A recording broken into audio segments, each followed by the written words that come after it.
Hey there, everybody. We have made it to the end of Greenleaf. This is our series finale reaction. Like you guys out there, we are just coming off of watching this episode. I think we're emotional. I'm sure you're emotional. I really just can't believe this is over already.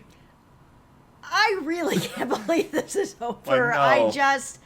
I love this show, and I've had such a good time actually covering it here and not just watching it privately because we only started doing reviews for it this season, but we've been watching it a while, so it's been really awesome to come on here and talk about it and talk to you guys about it. I am really sad that the show is over.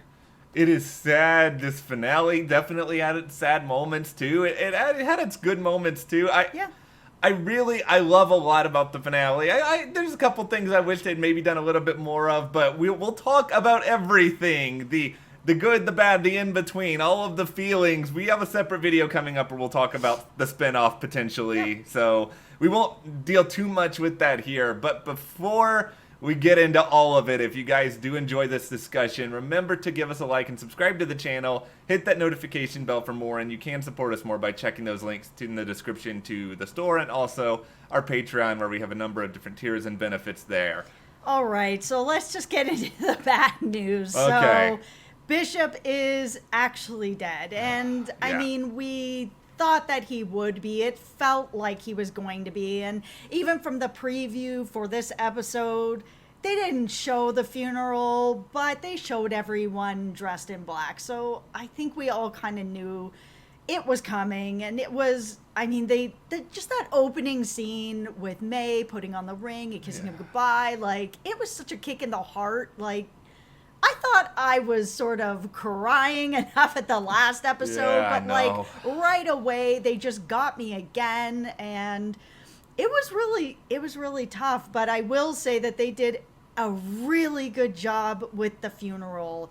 The casket was like amazing. I'm just for the people who don't know, I'm a former funeral director, so those types of details of like a really good looking casket, the beautiful flowers. I love that those flowers had purple in them, and the singing with everybody there. Just that moment that they pulled back and they showed everybody singing and they had everyone looking at the casket except AJ, who was so broken up that he was looking away. It was done so well.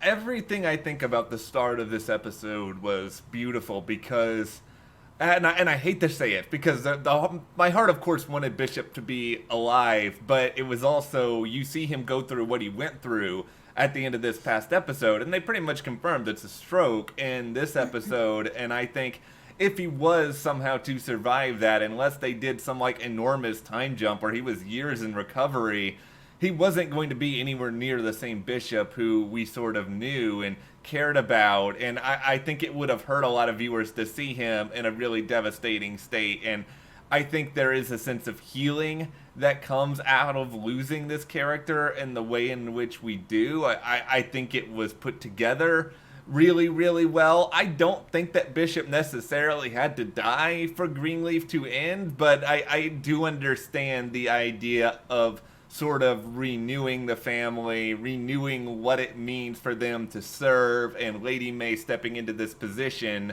Yeah, I also really like that they didn't just have a funeral and then move into the renewal. That scene of all of them at the table and Bishop's chair being empty and them sort of reminiscing about, oh, do you remember this? And when he said this and stuff like that. And it felt like we were part of the whole funeral process. We were part there while they were lowering his casket, and then we were there for sort of the wake and the after part of it, because that sitting around the table and talking and reminiscing and having a toast and having a cry, I mean, that is part of the healing process.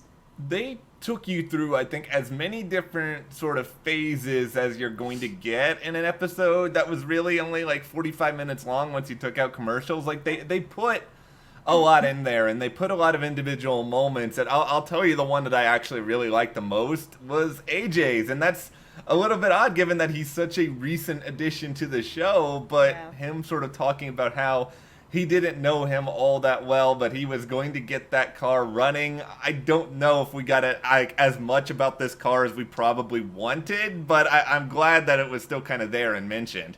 I loved that. I love that Bishop touched his life in such a significant way in such a short amount of time. And I mean, that really speaks to the character of Bishop in general, because he was a preacher. He reached many people's lives that were either with him for a short time, with him for a long time. He just had that impact on people. So to have AJ just reaffirm that is the way that Bishop is and how he is able to touch so many people, I really like that.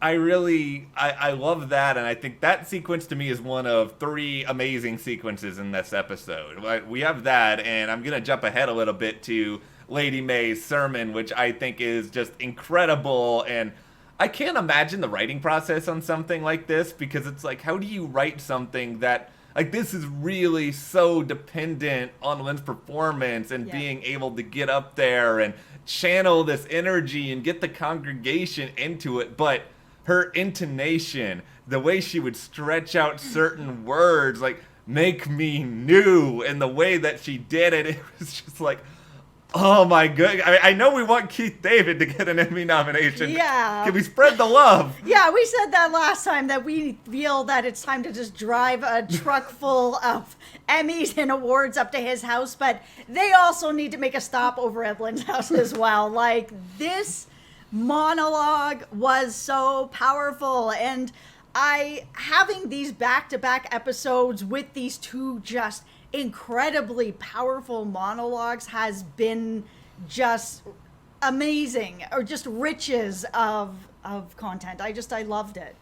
Yeah, every single second of this, I think, really worked. And I'm gonna make sort of a weird comparison, because I know there's not a lot of connections between Greenleaf and Doctor Who, but here we're gonna do it. Okay, so for those who don't know, Doctor Who has a multitude of different stars who play the Doctor, and at the end of each Doctor cycle, they go through something called a regeneration, where sometimes it's reluctant, sometimes they're eager, but it's a transformation into a new version of themselves. And there's an element of grief, and there's an element of sort of sadness that goes with this, but there's also a recognition that it's time for something new. It's time to enter a new phase. And just this whole sermon reminded me so much of that. And this whole episode, like, even with Grace sort of saying, I don't want to go, because she's sort of entering this transformation herself.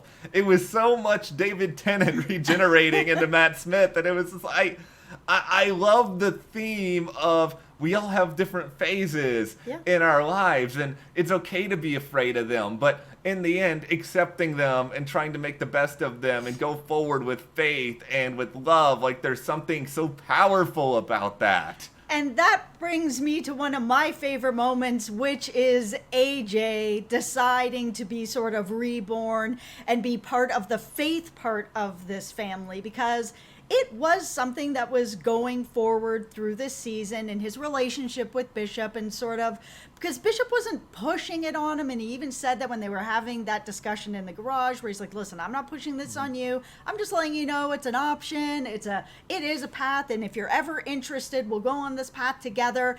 And then Lady May giving this speech and Bishop's passing have all seemed to just put him on this path. He's ready to be on this path. I love that, because this is a family of faith. And if you are going to be part of this family, they are one and the same. Grace said something very similar to Sophia a few episodes back, where she was kind of like, I'm part of the family, but I'm not part of the faith. And Grace is like, no, it's the same thing.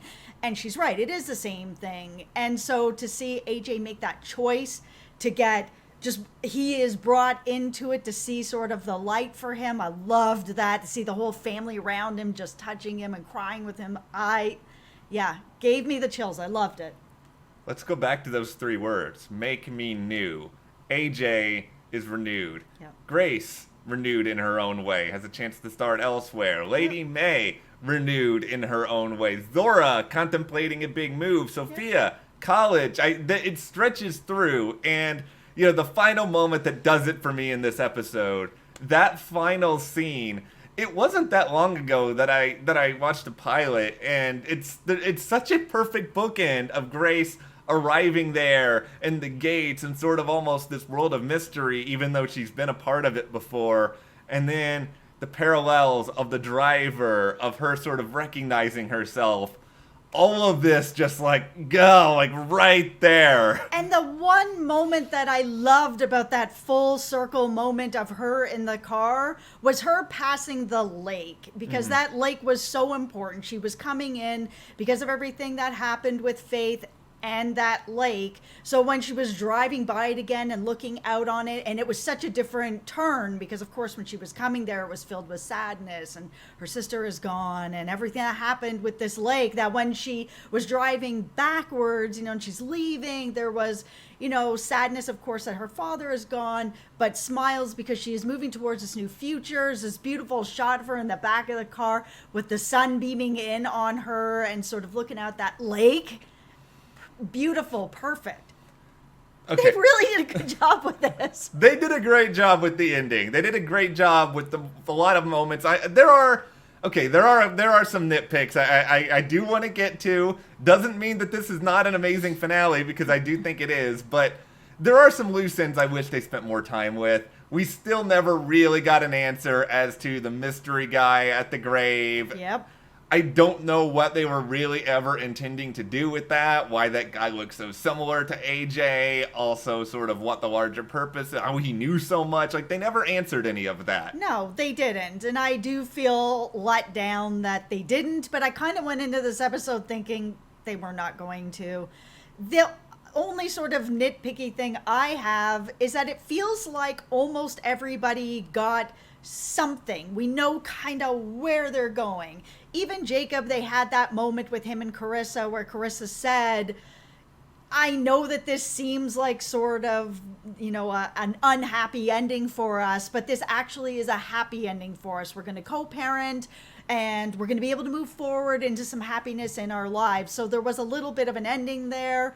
We do know that Jacob is going to be working a little bit with Tasha, a little bit with Tara, so there's kind of something there, but there wasn't a lot of an ending for him. And for Charity, there was really nothing. I don't know, where is she going? Is she just going to be helping her mom? Is there something separate for just Charity? Is she ever going to get an opportunity to be a regular preacher? Like, what is going on? And I would have liked to have had just something more with her. I mean, I've been frustrated with Charity for, you know, years, but yeah. I still want to know where she's going. Like, what is it for Charity? I do think that the middle of this episode, I think there could have been a couple of minutes that they trimmed down and sort of used those couple of minutes and maybe added something more in for Charity, for Jacob. I mean, even Mavis, and I know Mavis hasn't been a part of the show the entire time. Okay, but come on. Yeah, I expected probably a little bit more there. I just don't know if they ran out of time. It was only 8 episodes for the final season, but this happens with a lot of shows, I guess. They just sort of center in on, okay, what is the thing we really want to focus on? Let's make sure we deliver on that. I would have even been okay. It wouldn't have been my favorite, but at least an acknowledgement from Mavis, even if one of those bouquets of flowers are, you know, sorry for the family's loss, Mavis. If I had just seen something to let me know that maybe there's a possibility of something, or at least a little bit of that, I mean, that would have been great. But clearly that sister relationship is broken. Yeah, I really expected it. I don't know why I expected it. I expected it. So that part of it was a little bit of a surprise to me. But yeah, I don't think it takes away too much from the essence of what Greenleaf is and the message that they brought us for so long. And I think the most important thing coming out of this finale is just that you do see the family together and you witness this just hugely significant chapter of their lives, because it does start with one tragedy and in one way it ends with another tragedy, but through these tragedies the family really finds itself and it actually does become whole, and it makes it seem like the entire journey is worth it, and that's just so moving to me. And that it's, the first tragedy was bringing the family together into a time where they needed to actually be together, where this tragedy has bonded them together, where they can go into different parts of their lives, but the family unit is stronger than it's ever been, instead of, here's a tragedy, it's bringing everyone together, but there's all this animosity. Through Bishop's death, it has bonded people in a way that now they're hopefully never going to be apart in that way again. And I like leaving that finale feeling like that. I like leaving this finale feeling like that. I like that it does give you hope, and I think the thing is that, and we'll talk about this more soon in the spinoff video, but I think there's still a chance we'll see a lot of these people again. I don't think that this story is over, but I think this particular journey of these people and this place, I think we've reached the end of that. I am hoping, and we will talk more about the spinoff, but I am hoping that we will get some updates on Charity and Jacob in it, because that was the part that I was really missing a little bit in this, and with there being this potential spinoff, that can kind of come back in. Let's cross our fingers. Let's hope for the best. But that's right. God is good all the time. See, there we go. We have a call and response. So I know. Now you just made yourself really sad by doing. Okay. Well. Anyway. All right. We'll wrap this up before I start crying. We're all in this together. Let us know what you thought about the Greenleaf series finale. Thank you for watching and going on this journey with us through this final season. It has been so much fun discussing it with you guys. But we will have a spin-off discussion soon, and if you did enjoy this video, give us a like, subscribe to the channel, support us further, check those links to the Patreon, to our store, and we will see you guys here next time.